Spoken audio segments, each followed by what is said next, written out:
Les frontières Kasumbalé et Sassaka-Nyamou-Kambo se sont ouvertes ce mardi. L'annonce a été faite par le ministre du Commerce extérieur. Après son élection à la tête de la Chambre haute du Parlement, Jean-Michel Samaloukonde promet d'accomplir loyalement sa mission selon la vision du chef de l'État. Enfin, les élections syndicales au sein de l'administration publique auront finalement lieu vers la fin de cette année 2024, 11 ans après leur organisation. Ces précisions sont du gouvernement congolais.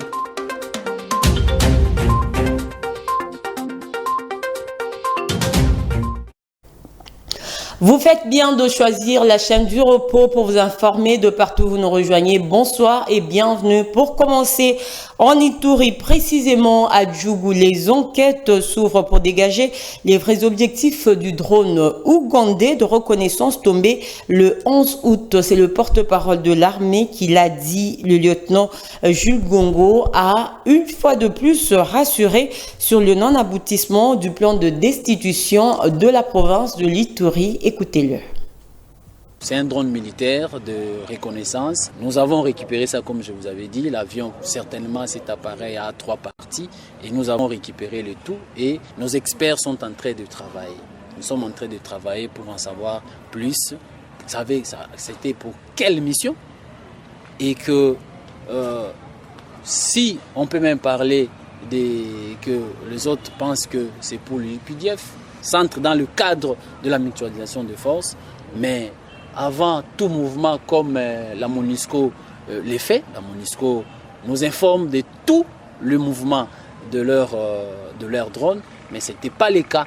Et donc là, il faut que nous puissions réfléchir et surtout ce qui se passe au niveau de Tchomé et Kasseni, où nous observons qu'il y a une nécessité d'approfondir les enquêtes pour dénicher, démasquer ceux-là que nous pensions d'ailleurs, parce que nous avons connu des problèmes au bord du lac Albert, nous pensons qu'il y a nécessité d'approfondir les enquêtes pour dénicher ceux-là qui pensent collaborer avec nos ennemis pour venir déstabiliser la province. Nous disons à la population de ne pas avoir peur, de continuer à collaborer avec les forces armées. C'est cette population-là qui a alerté et elle s'est rendue même sur place. Cela montre que la population est soudée avec son armée pour faire face à toute velléité d'attaquer l'Ituri, de déstabiliser l'Ituri. Et ça, c'est un grand message que la population, derrière le lieutenant-général Luboya, lance le message à tous ceux-là qui pensent que avec des tactiques ou des techniques qui peuvent venir aujourd'hui déstabiliser la province.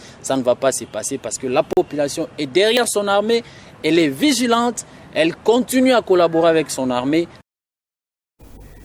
20 blessés de guerre congolais sont de retour de l'Inde où ils se sont rendus pour recevoir des soins médicaux appropriés. Ces derniers ont recouvré leur état de santé grâce à la prise en charge assurée par le gouvernement congolais. Il faut signaler que 10 autres continuent à poursuivre leurs soins dans la mesure où ils ne sont pas encore en forme. On en parle avec Nico Kassanda.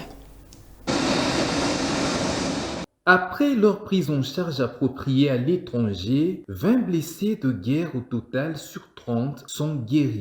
Ces derniers viennent de regagner le pays. Les 10 autres blessés n'ont pas encore recouvré leurs facultés. Ils continuent à suivre les soins. À leur descente de l'avion, quelques-uns parmi les 20 guéris ont livré leurs impressions, exprimant leur profonde gratitude au président de la République pour avoir permis cette prise en charge médicale adéquate. Merci, Président. Nous remercions le chef de l'État pour ses gestes hautement vitaux et paternels. Grâce à lui, nous avons retrouvé notre santé. Que nos frères d'armes qui se battent au front ne s'inquiètent pas, qu'ils se battent avec détermination. La République leur sera redevable.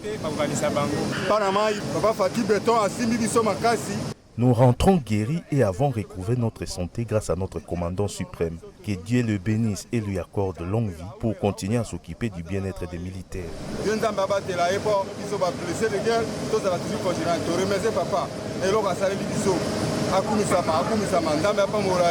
Interrogé sur l'opportunité de ce soin, le colonel Luc Lukuma, commandant adjoint de l'hôpital militaire central en charge des études et techniques, donne des explications. Nous sommes venus ce lundi accueillir 20 de nos éléments parmi les 30 qui sont partis lors de la deuxième vague en Inde pour les soins. Selon la vision du chef de l'État, il a dit qu'il ne laissera pas nos vaillants soldats dans la souffrance. Et son assistance sera toujours soutenue, tout comme tous les autres services aussi. Donc nous rassurons nos combattants d'avoir les esprits apaisés par rapport à la prise en charge médicale. Signalons aussi en Inde que ces blessés ont suivi leurs soins médicaux dans les hôpitaux spécialisés en la matière. Autre titre, le vice-premier ministre, ministre de l'Intérieur, décentralisation et affaires coutumières, maître Jacquemain Chabani s'est entretenu avec Bruno Lemarquis, représentant spécial adjoint de la MONUSCO. Les deux personnalités ont fait le point sur plusieurs dossiers et thématiques en rapport avec le système des Nations Unies dans le cadre du programme conjoint d'appui à la police. C'était le lundi 12 août. Nico Kassanda revient. Le vice-premier ministre et ministre de l'Intérieur, Sécurité, Décentralisation et Affaires coutumières, maître Jacquemain Chabani Louko et Bruno Lemarquis ont fait le tour de plusieurs dossiers et thématiques en rapport avec le système des Nations Unies et dans le cadre du programme conjoint d'appui à la police, notamment sur son aspect sécuritaire et son renforcement institutionnel. Premièrement, c'était une première rencontre de prise de contact puisque nous n'avions pas encore eu l'occasion de nous asseoir ensemble pour discuter depuis sa nomination à ce ministère très important.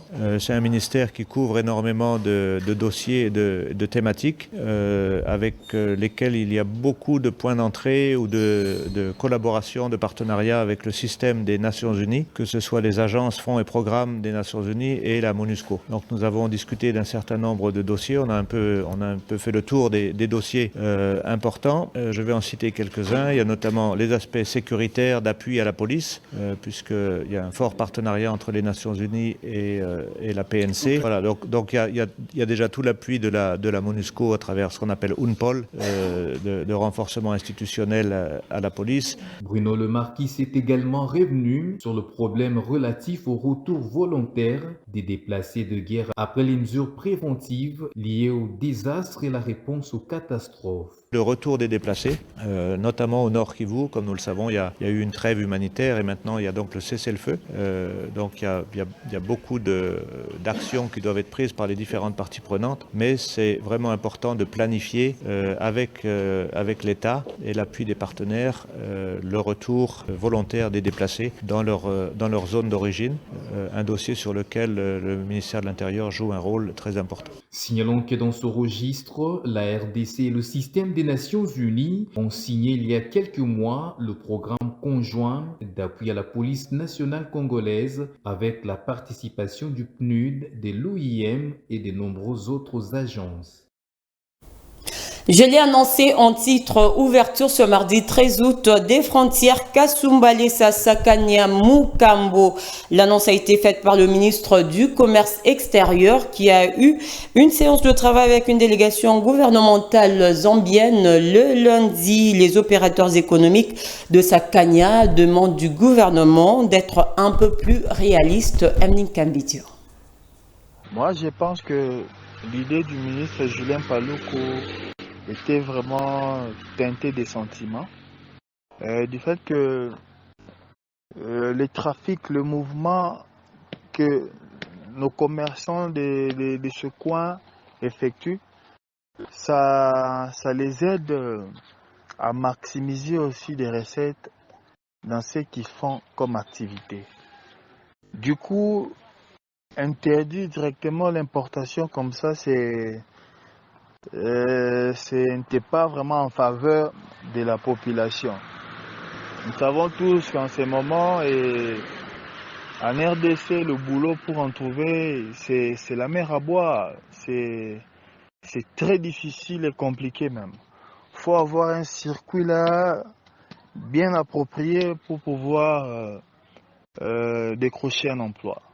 Mais là, on ne sait pas si la décision qui a été prise par notre ministre ici, après avoir échangé avec son homologue de l'autre côté, s'ils vont maintenir toujours cette décision-là après les 30 jours de moratoire qu'ils viennent d'accorder aux paisibles citoyens, commerçants de ce côté. En tout cas, des choses qui se passent en RDC, ça laisse à désirer. Il y a un mécontentement qui bat son record de ce côté d'une manière anormale. Le ministre du Commerce extérieur a tenu une réunion avec la délégation de la FEC Grand Katanga à Lubumbashi. Objectif, mettre les stratégies en place pour en finir avec la crise de maïs et devenir indépendant des pays voisins dans la Zambie. Regardez. Au cours de la réunion stratégique qu'il a eue avec la Fédération des entreprises du Congo, Espace Grand Katanga, le ministre du Commerce extérieur a rassuré son audience de la réouverture effective des frontières par la Zambie, intervenue ce même mardi. Dans les prochains jours, Julien Paluku informe qu'il y aura revisitation de l'accord bilatéral commercial, et cela sur demande de la RDC qui veut consolider la sauvegarde de sa production locale. Désormais, seules les marchandises d'origine zambienne auront accès en République démocratique du Congo, comme le stipule l'exception contenue dans la série de mesures du gouvernement interdisant l'importation temporaire des quelques produits. Décision saluée par la FEC Grand Katanga qui s'apprête à déposer dans les jours qui viennent un mémorandum de plusieurs propositions. Et cela pour booster l'agriculture dans cette partie du pays. Le ministre a rassuré la délégation de la FEC que le gouvernement est déterminé à mettre fin au phénomène Bilanga au niveau du poste frontalier de Kasumbalesa. En santé, l'épidémie de Mpox devient de plus en plus inquiétante. Le ministre de la Santé a réuni le lundi 12 août les acteurs scientifiques, techniques et financiers. Objectif, évaluer la situation épidémiologique. Amine Kambidi revient. L'épidémie de la variole simienne ou encore le Mpox qui sévit en RDC et dans plusieurs autres pays africains ne cesse de se faire des victimes. La hausse en incidence craint plus d'une organisation sanitaire telle que le Centre africain de contrôle et de prévention des maladies CDC Afrique qui prévoit même de déclarer le monkeypox une urgence de santé publique de portée continentale. La République démocratique du Congo ayant déjà entamé la riposte, le ministre de la Santé Roger Kamba a réuni les acteurs scientifiques, techniques et financiers pour évaluer les actions déjà entreprises sur les zones épidémiologiques. Le ministre a appelé les uns et les autres à privilégier la coopération pour une riposte efficace et coordonnée. De plus en plus dangereuse et contagieuse, le monkeypox nécessite un suivi de très près pour limiter les dégâts. C'est dans cette optique que le ministre Roger Kamba a instauré les réunions hebdomadaires pour une riposte rigoureuse appuyée par des stratégies sur base de nouvelles données. En politique, je l'ai dit tantôt, élu président de la Chambre haute du Parlement, Jean-Michel Samaloukonde a pris l'engagement de ne ménager aucun effort en vue d'accomplir sa mission en toute loyauté dans la droite ligne de la vision du chef de l'État. Le successeur de Modeste Bati Lukwebo l'a dit après avoir pris les commandes de la Chambre haute du Parlement. Suivez. Nous ne ménagerons aucun effort pour mériter cette confiance que vous nous avez témoignée ce jour en nous confiant cette noble mission. Tel a été l'engagement pris devant la nation et les sénateurs par Jean-Michel Samaloukonde Kyenge dans le discours d'investiture qui a suivi son élection comme président du bureau définitif du Sénat. Nous ne ménagerons aucun effort pour mériter cette confiance que vous nous avez témoignée ce jour en nous confiant cette noble mission. J'aimerais ici remercier et féliciter à sa juste valeur mon challenger, le patriarche Jonas Munkamba. Il a fait montre d'un sens élevé de démocratie et d'élégance durant ce processus. Il est une référence pour les jeunes générations et sa sagesse sera mise à profit au cours de son mandat à la tête de notre chambre parlementaire. Le nouveau président du Sénat a dit prendre toute la mesure de la responsabilité qui lui incombe et qui incombe également à tout son bureau pour accompagner le président de la République, commandant suprême des forces armées de la police nationale, dans l'obligation historique de gagner la guerre d'agression qui sévit dans l'est du pays. Nous avons tous l'obligation historique de l'accompagner et d'imposer définitivement le respect ainsi que la paix dans toute la région. Il en est de même pour l'accélération du programme de développement local de nos 145 territoires, ainsi que de la construction des infrastructures de base à travers le territoire national, sans oublier l'amélioration des conditions de vie de notre peuple. Le Sénat est prêt et exercera l'ensemble de ses prérogatives pour concourir à l'atteinte de tous ces buts. Il y va de la survie de notre peuple en tant que nation. Samalou Koundé n'a pas manqué de remercier les membres du bureau provisoire, particulièrement son président, le patriarche Pascal Kindwelou. 11 ans après son organisation en 2013, les élections syndicales au sein de l'administration publique auront finalement lieu avant la fin de cette année 2024. Ces précisions sont du gouvernement congolais. Réagissant quant à la question, le syndicaliste David Delors Louyeye, président de l'Union des fonctionnaires et agents de carrière de l'administration publique, parle du bien fondé des dites élections. Il a été approché par Nico Kassanda. Le vice-premier ministre de la fonction publique, Jean-Pierre Liaou, a donné les quitus de l'organisation des élections syndicales en République démocratique du Congo. En réaction, le président de l'Union des agents de carrière de l'administration publique précise que celles-ci auront lieu avant la fin de cette année. Les élections syndicales sont prévues pour la fin de cette année, après les résolutions prises dans le Conseil des ministres du 26 juillet 2024 en cours. Et il était question pour le gouvernement congolais de se fixer sur l'organisation des élections syndicales que nous appelons première élection sociale, pour permettre aux représentants des agents d'être des représentants légitimes. Le syndicaliste David Delors Louyeye est revenu sur le bien fondé de ces élections syndicales. Le bien fondé, c'est d'accorder la légitimité aux organisations professionnelles syndicales valablement élues par leurs membres, c'est-à-dire les agents fonctionnaires de l'État, pour leur permettre de mieux accomplir les missions et leur sont assignées, celle de la défense des droits des travailleurs ou des agents de l'État. Le président de l'UFACAP a en outre rappelé comment se déroulent les préparatifs au sein de son syndicat. En tout cas, nous sommes en train de nous préparer. D'ailleurs, nous sommes en train de nous rendre à la fonction publique pour nous faire identifier par la fonction publique, comme l'avait vraiment exigé le ministère de la fonction publique par le touchement du vice-premier ministre, ministre de la fonction publique, qui a instruit madame la secrétaire générale, pour que chaque syndicat soit identifié et recensé en vue de lui permettre de participer aux élections prochaines. Pour l'heure, les différentes structures syndicales concernées par ces élections se préparent d'arrache-pied. Le chef de l'État Félix-Antoine Tshisekedi a signé une série de nominations qui a été lue à la chaîne de télévision nationale par la porte-parole du chef de l'État. C'était le lundi 12 août 2024 dans la soirée suivie. Article 1er est nommé administrateur général adjoint de l'Agence nationale de renseignement, messieurs Kalambai Mpoy Joseph.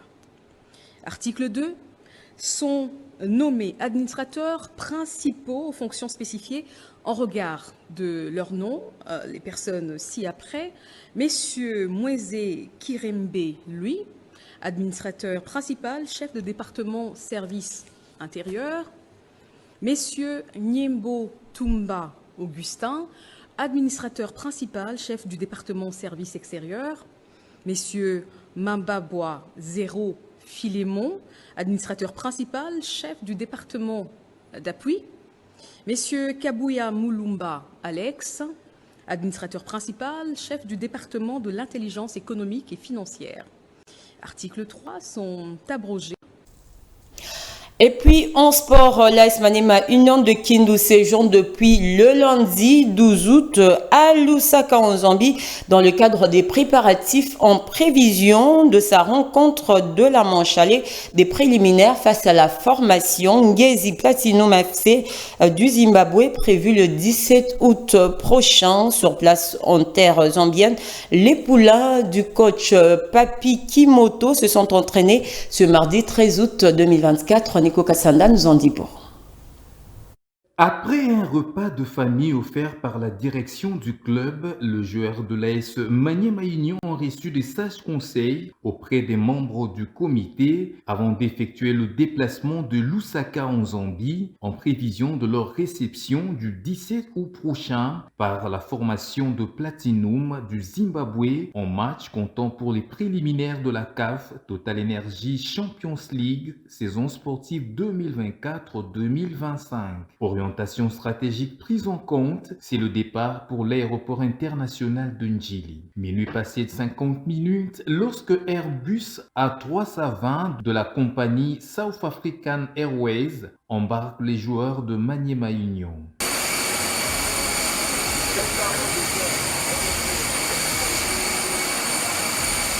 Après 3 heures de vol, les unionistes atterrissent à l'aéroport international de Johannesburg en Afrique du Sud pour un transit de 4 heures.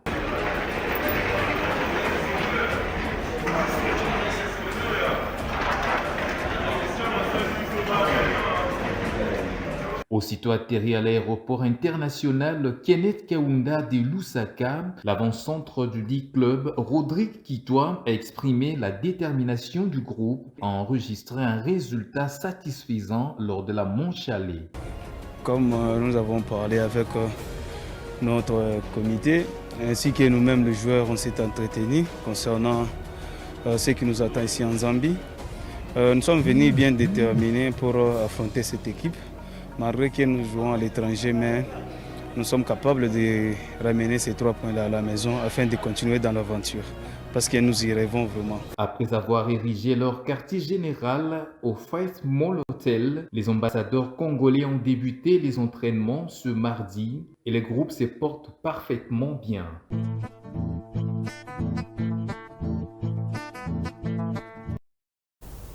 En dehors de nos frontières, pour terminer, en Haïti, la crise sécuritaire impacte sur la santé maternelle. Les femmes enceintes et les nouveau-nés ont un accès limité aux soins de santé. Bénédicte Kokemonumbi nous en parle. La situation sécuritaire de l'Haïti est encore plus impactante pour les femmes enceintes. Une forte augmentation de mortalité maternelle est enregistrée du côté ouest avec un taux limité aux soins. C'est mon premier enfant. Il y a 2 jours, je suis entré en salle d'accouchement à 6 h du matin. Le médecin a fait tout son possible pour m'aider à accoucher. De temps en temps, des personnes venaient me voir pour s'assurer que tout se passait bien. Malheureusement, cela ne s'est pas passé comme prévu. On m'a amené en salle d'opération pour une césarienne. Heureusement que le bébé est né en bonne santé. Après ça, pour sa part, le Fonds des Nations Unies pour la population accompagne les communautés par des services nécessaires en termes de santé reproductive avec différents partenaires. Les centres de santé qui restent encore ouverts dans la capitale a reçu un équipement de soins obstétriques d'urgence. Parfois, nous n'arrivons pas à nous endormir parce que nous pensons constamment à notre situation, ce qui nous stresse. Nous avons aussi parfois du mal à manger, mais nous tenons bon. Je suis enceinte de 6 mois et j'ai dû aller à l'hôpital. Heureusement, on nous y a donné des médicaments. Ce soutien est crucial pour notre santé. Uniquement 19% des besoins de santé sur 28 millions de dollars sont financés à ce stade. Ce journal est terminé. Je vous en rappelle les grands titres. Les frontières Kasumbalé, Sassakanyamou, Kambo se sont ouvertes ce mardi. L'annonce a été faite par le ministre du Commerce extérieur. Après son élection à la tête de la Chambre haute du Parlement, Jean-Michel Samaloukonde promet d'accomplir loyalement sa mission selon la vision du chef de l'État. Enfin, les élections syndicales au sein de l'administration publique auront finalement lieu vers la fin de cette année 2024, 11 ans après leur organisation. Ces précisions sont du gouvernement congolais.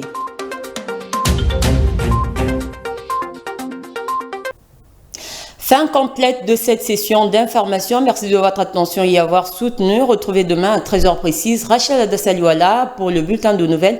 Et moi, je reviendrai à 19h30 pour la grande édition. Portez-vous bien.